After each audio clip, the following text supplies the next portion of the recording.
Team जय भारत जय संविधान अम्बेडकर नेशन से गौतम रत्ना और हमारे साथ में यहाँ ऑल इंडिया परिसंघ राज्य स्तरीय महासम्मेलन में महेंद्र नागौरी जी जो प्रदेश महासचिव हैं, बात करेंगे। सर, जो मुद्दे अपने उदित राज जी जिन मुद्दों को उठा रहे हैं देश के सामने, उसमें मैं समझता हूं कि उन मुद्दों की वजह से ही आज जो बहुजन समाज जो पीछे जा रहा है या पीछे धकेला गया या पीछे चल रहा है, ये मुद्दे उसमें बहुत मायने रखते हैं। तो आप एक तो इन मुद्दों के बारे में क्या सोचते हैं? क्या इन मुद्दों को, अगर इन मुद्दों का कुछ हल निकल जाए तो क्या कुछ ये बहुजन समाज का भला हो सकता है? और या आप जो बाबा साहब अम्बेडकर से कितने प्रभावित हैं आप, ये सब के बारे में थोड़ा एक मैसेज, क्योंकि हमारे जो व्यूअर्स अम्बेडकर नेशन पे बहुजन समाज का व्यूअर्स है। धन्यवाद गौतम जी। आप परिचय भी देते। मेरा परिचय मैं देना चाहूंगा। महेंद्र नागौरी, प्रदेश महासचिव अनुसूचित जाति जनजाति संगठनों का अखिल भारतीय परिसंघ का। उदित राज जी ने मेरे को ये जिम्मेदारी दी और हमने ये आज कार्यक्रम रखा जिसमें पूरे राजस्थान के तमाम सैकड़ों अम्बेडकरवादी भीम सैनिक, दलित चिंतक, समाज सुधारक, युवा, प्रबुद्धजन, बुद्धिजीवी शामिल हुए, क्योंकि सबके अंदर दिल के अंदर एक चिंगारी लगी हुई है कि आज भारत में जो मनवादी तबका है, चाहे किसी भी बहाने सेल लगा के बैठा है, प्रदर्शनी लगा के बैठा है कि एक के बाद एक सरकारी संस्थानों को प्राइवेटाइजेशन किया जा रहा है, निजीकरण किया जा रहा है। और हम ये महसूस करते हैं कि निजी दुकान जहाँ होती है, बनिया की दुकान पे कभी रिजर्वेशन नहीं होगा। बनिया को लगाएगा, हमारे दलित और बहुजन आदमी को कभी कोई रिजर्वेशन सीट पे नौकरी नहीं मिलेगी। तो हमारे रास्ते बंद कर दिए। हम जैसे तैसे भी पढ़ लिख कर बाबा साहब के संविधान की बदौलत शिक्षा, संपत्ति और शस्त्र का जो अधिकार मिला और कलम को जो हमने थामा उसके बदौलत थोड़ा एक सिंगल विंडो मिला, उसके माध्यम से आज हमारा समाज थोड़ा सा एक उभर कर आया, एक स्तर तक, एक लेवल पर आया। लेकिन इन जो मनोवादी ताकतें हैं, इनको हजम नहीं हो रहे। आप ये देखिए, बंच ऑफ थॉट्स, उनके अंदर क्लियर कट लिखा है कि इनके मोहल्ले के अंदर ठेके चलाओ, दारू के दुकानें खोलो, इनको आध्यात्मिक झगड़ों में, जंजीरों में बांध दो ताकि शिक्षा के अंदर इनका ध्यान ही नहीं जाए। और शिक्षा से ये जब वंचित रहेंगे तो ये हमारी गुलामी करेंगे। और बाबा साहब ने जब 1947 में 2 साल 11 महीने 18 दिन की कड़ी मेहनत के बाद में 150 देशों का संविधान का अध्ययन करने के बाद में इतना खूबसूरत संविधान का तोहफा दिया, उसका कोई मुकाबला नहीं है। आज संविधान को बिल्कुल चेंज करने की बात की जा रही, जो बहुजन समाज को कतई स्वीकार्य नहीं है। आप देखेंगे कि जो हमारी गोल्डन संस्था है। सर, मैं अभी छूटो को, आपने कहा कि बहुजन समाज को संविधान बदलने की जो तैयारी करी जा रही है वो बहुजन समाज करने नहीं देगा या स्वीकार्य नहीं होगा। इसमें मेरा एक बहुत बड़ा कठोर सवाल है, कड़ा सवाल है, कह सकते हैं देसी भाषा में। आपके जितने बहुजन समाज के संगठन इतने सारे बन चुके हैं, जैसे कि एक उदित राज जी का हो गया, एक मायावती का बीएसपी हो गया, एक चंद्रशेखर का भीम आर्मी हो गया, आजाद समाज पार्टी हो गया, और एक आपका बाम सेठ के भी 3-4 टुकड़े हो गए, एक समर संघ हो गया, एक दिल्ली से एक लाला की दुकान में थे अभी राजेंद्र पाल गौतम जी, और 22 प्रतिज्ञा के बाद उनको वहां से मतलब मैं कहूंगा कि एक बहुत ही अजीब टाइप की घटना वो चल रही है, और उसमें भी वो क्या मजबूरियां हैं जिसकी वजह से वो भी पार्टी को भी नहीं छोड़ पा रहे हैं। तो ये जो समाज का जो बिखराव है, इसमें आप जब संविधान वो सरकार वो मनोवादी बदलेंगे, जो ये समाज और समाज के बिखराव बहुत सारे संगठनों की वजह से है, मैं जो समझता हूँ। इसको कैसे रोक पाएंगे जब आप इकट्ठे नहीं होंगे? तो मैं आपकी राय से बिल्कुल पूर्णतः सहमत हूँ, क्योंकि बाबा साहब ने 5743 जातियों को 3 क्षेत्रों के नीचे लाए, SC, ST और OBC को दी। आज हमारे बहुजन समाज पूरा वापिस अम्बेडकर मिशन के नाम पे अलग अलग छोटी छोटी जो यूनिटें, ब्रांचें खोलकर बैठा। निश्चित तौर पर कहीं कहीं नुकसान हो रहा है, लेकिन आप ये भी देखते हो कि दूसरी तरफ एक माँ के अगर 7 बच्चे भी है, लेकिन माँ पर कोई आँच आती है, बहुजन समाज से कोई आँच आती है, तो चाहे भीम आर्मी हो, चाहे अखिल भारतीय परिसंघ हो, चाहे बसपा हो, चाहे कोई भी हो, वामसेफ हो, सारों के सारों एक बार 2 अप्रैल 2018 को जो क्रांति का दिखाई दी थी, चिंगारी का छोटा सा उदाहरण दिया था, पूरी दुनिया ने देखा है कि क्या जलजला आया।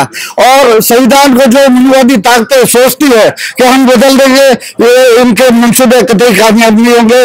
हमें इतना पूरा यकीन है कि हमारी आने वाली पीढ़ी इसके लिए पूरे कमर कसकर तैयार है कि मनवादियों के मंसूबे को मुंह तोड़ जवाब दिया जाएगा।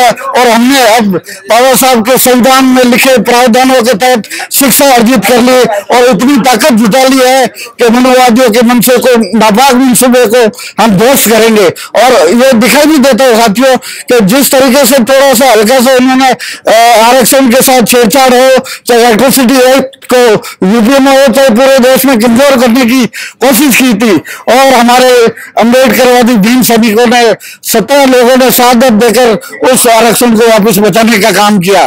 तो ये जो भी सरकार, केंद्र सरकार बैठी है, ये उस मुगालते में नहीं रहे कि ये कुछ आरक्षण के साथ में, तो संविधान के साथ में छेड़छाड़ करेगी और हम मुंह पे उंगली रखकर चुपचाप बर्दाश्त करेंगे।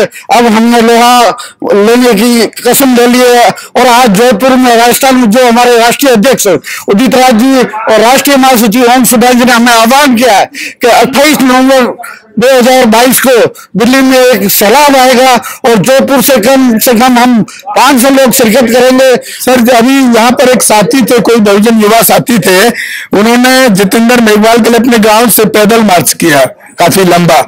और क्योंकि उदित राज जी अपने परिसंघ के साथ साथ कांग्रेस में भी है और कम से कम 1-2 स्टेट में तो कांग्रेस की सरकार बची है, जिसमें राजस्थान भी है, 2-3 फिलहाल तो उनका भी हो गया है। तो फिर वो जितेंद्र मेघवाल में ऐसे केसेस में अभी तक न्याय, जस्टिस डिलीवर क्यों नहीं हो पाता है? जितेंद्र मेघवाल के जिस सरकार में परिसंघ के चेयरमैन है, उसको हिलाने की ताकत रखते हैं, उस मुख्यमंत्री से जवाब मांगने की ताकत रखते हैं। वो एक स्टेट में बैठा है, वो सेंटर में उदित राज जी वहां बैठे हैं। परिसंघ के माध्यम से एक मैसेज तो सरकार से, बीजेपी के टाइम ये उसमें सांसद रहे थे, इन्होंने मुखर होकर 600 क्वेश्चन जो रेज किए थे, शायद पार्टी लाइन से आगे जाकर उन्होंने जो हिम्मत जुटाई, उससे बीजेपी के अंदर एक जबरदस्त टिकट काट दिया गया, उनका टिकट भी काट दिया गया। उनका टिकट काट कर बिल्कुल बदले की भावना, प्रतिशोध की भावना उन्होंने दिखाई कि ये कभी बहुजन समाज को दिल से स्वीकार नहीं करते और इनको अफसोस भी नहीं, क्योंकि IRS जैसी रैंक, इतनी बड़ी पोस्ट का त्याग करके, शहादत देकर अम्बेडकर मिशन बढ़ाने के लिए उदित राज जी ने जो कदम उठाया, उसके लिए पूरा देश उनका मुरीद है। और मैं तो समझता हूँ कि आज के आधुनिक भारत के वो अम्बेडकर की संख्या दी जाए तो कोई अतिशयोक्ति नहीं होगी। रही बात इंद्र मेघवाल में न्याय नहीं मिलेगी, तो कांग्रेस सरकार है और इसमें हमारे उदित राज जी भी है, लेकिन अशोक गहलोत सरकार ने हमेशा दलितों का हित देखा है और तुरंत राहत प्रदान करने की कोशिश की। लेकिन मनवादी ताकतें 36 कौम के नाम पर एकजुट हो जाती है और राजनीति में कहीं न कहीं ये इनडायरेक्टली, अप्रत्यक्ष रूप से दबाव बनाने का काम करती है। इन्होंने जो राजनीति का दुरुपयोग किया 36 कौम के नाम पे, जबकि उसमें मुश्किल से 2 या 3 जातियों से ज्यादा उसमें कोई शिरकत नहीं करने वाले थे, लेकिन कांग्रेस सरकार भी कहीं न कहीं अप्रत्यक्ष रूप से दबाव में आई। लेकिन हम उम्मीद करते हैं कि इन दबाव को वापस दूर कर अशोक गहलोत एक क्रांतिकारी निर्णय लेंगे, एक साहसिक कदम उठाएंगे और बहुजन समाज को न्याय देंगे। बहुत बहुत धन्यवाद महेंद्र नागौरी जी, आपने हमारे चैनल के माध्यम से हमारे बहुजन समाज के लोगों को बाबा साहब की आइडियोलॉजी और अपने संगठन के प्रति जो आपने बात रखी, उम्मीद करते हैं कि उस पर लोग कुछ ना कुछ आपको चलेंगे, आपने जो उनको बताया उस रास्ते पे चलने की कोशिश करेंगे। मैं एक लास्ट में, मेरा जो चैनल एक खास काम करता है सर, उस पर भी मैं आपको भी बता रहा हूँ, आप उसको ज्यादा से ज्यादा प्रमोट कीजिए। और मेरे चैनल पे जिन केसों में जस्टिस डिलीवर हुआ है उनके वीडियोज भी हैं, क्योंकि हम खाली वीडियो दिखाते नहीं है, जब तक उसको जस्टिस डिलीवर नहीं होता है तब तक हम उस केस को हैंडल करने की कोशिश करते हैं। और राजनेता वाला काम नहीं करते हैं कि गए एक बार वहां पे जाकर के फोटो खिंचाए और उसके बाद में फिर वो पीड़ित का नहीं पता कि उसमें हुआ क्या आगे। तो मेरा चैनल है कि ये बहुत अच्छा काम अपनी ताकत पे कर रहा है, क्योंकि मैं संविधान को पढ़ा हूं ठीक से, और संविधान एक ऐसी ताकत है कि आपको संगठन से भी ज्यादा बड़ी ताकत आपके पास देश के अंदर संविधान है, चाहे कोई भी संगठन हो, कोई पार्टी हो। तो ऐसा कभी भी कोई घटना आपके नॉलेज में आए तो आप प्लीज मेरा नंबर उस परिवार को दीजिए और परिवार हमसे बात करेगा। और इसके लिए हम किसी से कोई चार्ज जैसे एडवोकेट चार्ज करते हैं या कोई मीडिया वाला, हम किसी से कोई चार्ज नहीं करते हैं, क्योंकि वो उस लायक होता ही नहीं है कि वो दे पाएगा। अगर उस लायक होता तो उसके ऊपर अत्याचार ही नहीं होता। तो इसको भी आप लोगों तक पहुंचाने का काम कीजिएगा। बहुत बहुत धन्यवाद। जय हिंद, जय संविधान। अम्बेडकर नेशन से गौतम रत्ना सर, धन्यवाद। गौतम जी, मैं आपका स्पेशली जोधपुर और पूरे राजस्थान की तरफ से साधुवाद करना चाहता हूं कि आपने दिल्ली से आकर जो अम्बेडकर मिशन को कवरेज देने और पूरे देश के कोने कोने तक अम्बेडकर विचारधारा को आगे बढ़ाने का काम किया। इसके लिए जोधपुर की जनता हमेशा आपकी ऋणी और आभारी रहेगी। आपने जो आकर अलग जगह और जो आपने शानदार स्पीच दिया, आपके स्पीच में ऐसा लगता है कि अम्बेडकर की विचारधारा, अम्बेडकर की भावना एक एक लोगों के अंदर बिल्कुल एक उबाल आ गया और बाजुएं फड़कने लगे थे। मैं उस टाइम बिल्कुल आपका विरोध हो गया। हृदय से आपको मैं सलाम करता हूँ। सर नागौरी साहब, मैं नेता नहीं हूँ, भाषण नहीं देता हूँ, मैं जो काम कर रहा हूँ वही बताने की कोशिश की मैंने। और क्योंकि मैं नेता नहीं हूँ तो मुझे ज्यादा बोलना भी नहीं आता है, सिर्फ मैंने अपनी 2 मिनट में वो बात को रखा कि पॉजिटिव आपके लिए एक आदमी काम कर रहा है तो उसको हर तरीके से आप यूज करें समाज। लेकिन हमें ये अम्बेडकर विचारधारा पे एक क्रांतिकारी और साहसिक उद्बोधन लगा और हमें सदैव इससे प्रेरणा मिलती रहेगी। हमारे काफी साथियों ने वो आपका स्पीच वीडियो भी बनाया। हम यहाँ पे करीब 2000 लोगों का ब्रॉडकास्टिंग चैनल भी चलाते हैं और आपका जो अम्बेडकर नेशन जिस तरीके से जमीनी स्तर पर काम कर रहा है उसका कोई जवाब नहीं, कोई तोड़ नहीं है। मैं कोशिश करूंगा कि पूरे राजस्थान में अम्बेडकर नेशन के थ्रू हमें न्याय मिले और आपकी जो सेवा है उसका समाज भरपूर सहयोग करे, आर्थिक रूप से सहयोग करे, क्योंकि आप भी मैं समझता हूँ किस तरीके से चैनल को चलाते होंगे। मैं उस चीज को एहसास है, महसूस कर सकता हूँ। हमारे मैं सारे जोधपुर और राजस्थान के अम्बेडकरवादी भीम सैनिकों से अनुरोध करूंगा कि अम्बेडकर नेशन के हमारे भाई गौतम जी को तन मन धन से आर्थिक सहयोग करे ताकि ये समाज की आवाज मुखर कर सके, समाज की आवाज को बुलंद कर सके। जय भीम, जय भारत। धन्यवाद सर। जय हिंद, जय भारत। अम्बेडकर नेशन से गौतम रत्ना। आप हमारे चैनल को ज्यादा से ज्यादा शेयर सब्सक्राइब करें। ये शेयर सब्सक्राइब की बात हम इसलिए नहीं कर रहे कि इस चैनल से हमको कोई इनकम के लिए सोर्स बनाना है, लेकिन उस हर मजलूम तक हमारे चैनल की आवाज और नंबर पहुंचने पाए, चाहिए बहुजन समाज के उस हर वंचित तक जिसके साथ अत्याचार होता है, ताकि वो हमें कांटेक्ट कर सकें और उसमें हम उनको जस्टिस डिलीवर कर सकें, जस्टिस दिला सकें। धन्यवाद। रोको मत, हमें टोको मत, हमें आगे बढ़ते जाना है।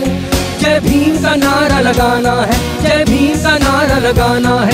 जय भीम, जय भीम।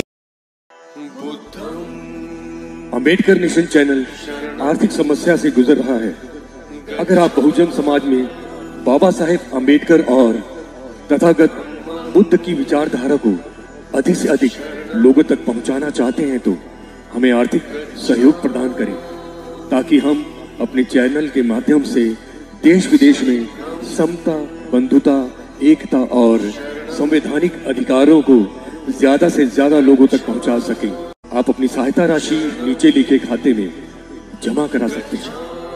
खाता धारक गौतम रत्ना, खाता संख्या 3169576865 IFSC कोड SBIN 0060336, बैंक भारतीय स्टेट बैंक।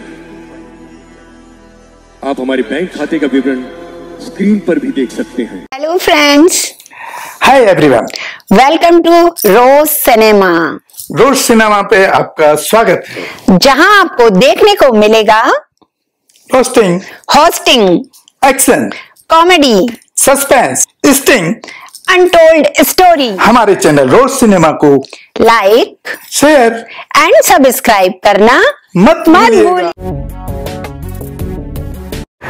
मैं गौतम रत्ना आपका बहुजन फिल्म प्रोडक्शन में स्वागत करता हूं और आप हमारे प्रोडक्शन हाउस के अंदर अपना कैरियर बना सकते हैं as a film director, as a producer and actor and actress and editor and cinematographer also.